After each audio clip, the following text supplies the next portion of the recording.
नमस्कार दोस्तों आधी रात में एक लेडी पुलिस ऑफिसर ने सीपीएम के पार्टी ऑफिस में रेड मारी और ऐसी रेड मारी कि खुद सीएम साहब भी तिलमिला गए। पर दोस्तों यह खबर किसी न्यूज़ चैनल ने नहीं दिखाई, क्योंकि या तो शायद उन्हें हमारे ब्यूरोक्रेट्स की ईमानदारी और उनके हौसले से कुछ दिक्कत है, या फिर हमारे नेताओं के असली रूप को दिखाने का कुछ डर। दोस्तों खबर है केरल की, जहां सीपीएम की कम्युनिस्ट सरकार है और मुख्यमंत्री हैं पिनाराई विजयन। वहां अभी कुछ दिन पहले ही केरल पुलिस ने सीपीएम के 2 कार्यकर्ताओं को गिरफ्तार किया था और उन पर पोस्को यानी protection of children from sexual offences act के तहत यानी बच्चों के साथ कुछ बहुत ही ज्यादा गलत करने के चलते केस रजिस्टर हुआ था। पर सीपीएम को यह बात हजम नहीं हुई कि सत्ता में होते हुए भी उनकी पार्टी के वर्कर्स को गिरफ्तार किया गया है। और दोस्तों आप सीपीएम की सोच देख लो, जो चाइल्ड सेक्सुअल अब्यूज जैसे केस वाले लोगों का भी समर्थन कर रहे हैं।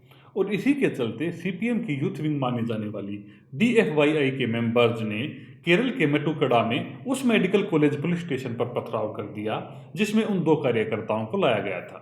पथराव करके वे लोग जाकर सीपीएम के दफ्तर में छुप गए। उन्हें लगा कि आज तक कभी भी और कहीं भी ऐसा नहीं हुआ कि पुलिस ने रूलिंग पार्टी के ऑफिस पर छापा मारा हो, इसलिए वे वहां पर एकदम सेफ हैं। पर पुलिस भी तो पुलिस है दोस्तों, जब वे अपनी पर आते हैं तो उनको लगभग हर खबर की जानकारी मिल जाती है। पुलिस की सिटी स्पेशल ब्रांच ने जानकारी दी कि पत्थरबाजी में लिप्त लोग तिरुवनंतपुरम के सीपीएम दफ्तर में छिपे हुए हैं। दोस्तों लोकेशन मिलते ही lady officer DCP Chaitra Teresa John ने आधी रात में ही रूलिंग पार्टी सीपीएम के कार्यालय पर छापा मार दिया और फिर शुरू हुआ असली तमाशा। छापे से बुरी तरह बौखलाए मुख्यमंत्री पिनाराई विजयन ने हाथों हाथ ही डीसीपी मैडम का ट्रांसफर वुमेन्स सेल में कर दिया और उनके खिलाफ इंक्वायरी के ऑर्डर भी दे दिए। और दोस्तों सीपीएम वाले तो पहले से ही डीसीपी मैडम से चिढ़े बैठे थे, क्योंकि उन्होंने अभी कुछ दिन पहले ही 8 सरकारी कर्मचारियों को स्टेट बैंक ऑफ इंडिया में तोड़फोड़ करने पर जेल में डाल दिया था और पार्टी के इंटरफेयर करने पर उन्हें भी अंदर करने की धमकी दे दी थी। दोस्तों मुख्यमंत्री विजयन के ऑर्डर पर मैडम की इंक्वायरी की गई, पर मैडम इंक्वायरी में अपनी जगह बिल्कुल ठीक पाई गई। उन्होंने सब कुछ कानून के तहत ही किया था। इससे मुख्यमंत्री साहब और भी चिढ़ गए और विधानसभा में जमकर हंगामा भी किया। दोस्तों सीधे सीधे सीएम से भिड़ने वाली और रूलिंग पार्टी के ही ऑफिस में रेड मारने वाली ये madam DCP Chaitra Teresa zone एक बहुत ही ईमानदार IRS officer doctor John Joseph की बेटी हैं। उनके पिताजी डॉक्टर जॉन जोसेफ ने अपनी ईमानदारी और निडरता के चलते ही गोल्ड स्मगलर्स का जीना हराम कर दिया था और हाल में वे जीएसटी इंटेलिजेंस के चीफ के पद पर नियुक्त हैं। उनकी काबिलियत और ईमानदारी के चलते ही उन्हें president award for specially distinguished record of service के साथ साथ वर्ल्ड कस्टम्स ऑर्गेनाइजेशन यानी WCO ने भी उनके बेहतर काम के लिए सम्मानित किया था। और उनकी मां एनिमल हस्बेंड्री डिपार्टमेंट में एडिशनल डायरेक्टर रह चुकी हैं। यानी पूरा परिवार ही जितना ईमानदार है उतना ही डेयरिंग भी।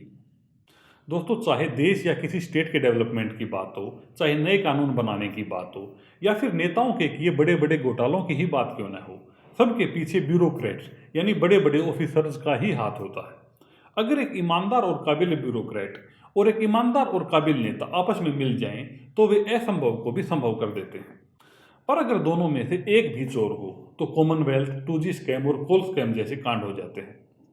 दोस्तों ब्यूरोक्रेट्स को पूरे सिस्टम की समझ होती है और वो भी बहुत ही बारीकी से, जबकि ज्यादातर मंत्रियों को ना तो कानून की समझ होती है और ना ही सिस्टम की। ब्यूरोक्रेट्स ही उन्हें बताते हैं कि कैसे और क्या स्कीम लागू करनी चाहिए और वे ही उन्हें लागू भी करवाते हैं। ज्यादातर मंत्री लोग तो सिर्फ जनता के बीच जाकर सिर्फ उनकी घोषणा ही करते हैं। और दोस्तों ब्यूरोक्रेट्स ही मंत्रियों को करप्शन करने और पैसा खाने के तरीके भी बताते हैं। यानी ईमानदार और काबिल सरकार के लिए नेताओं और ब्यूरोक्रेसी दोनों का ही ईमानदार होना बहुत ही जरूरी है। ऐसे में देश को डीसीपी चेत्रा टेरेसा जोन जैसे ऑफिसर्स की जरूरत है और साथ ही ऐसे मीडिया की भी जो उनका हौसला बढ़ाए और साथ ही उनकी ईमानदारी की लड़ाई में उनके साथ खड़ा हो, ना कि किसी करप्ट नेता के साथ। दोस्तों आपका इस पर क्या कहना है? क्या आप मेरी बात से सहमत हैं कि अगर हमारी ब्यूरोक्रेसी ईमानदार हो और बिना किसी नेता के दबाव में आकर काम करे तो ना तो देश गरीब रहेगा और ना ही कोई नेता करप्ट? अपना जवाब कमेंट बॉक्स में कमेंट करके जरूर बताइएगा। धन्यवाद।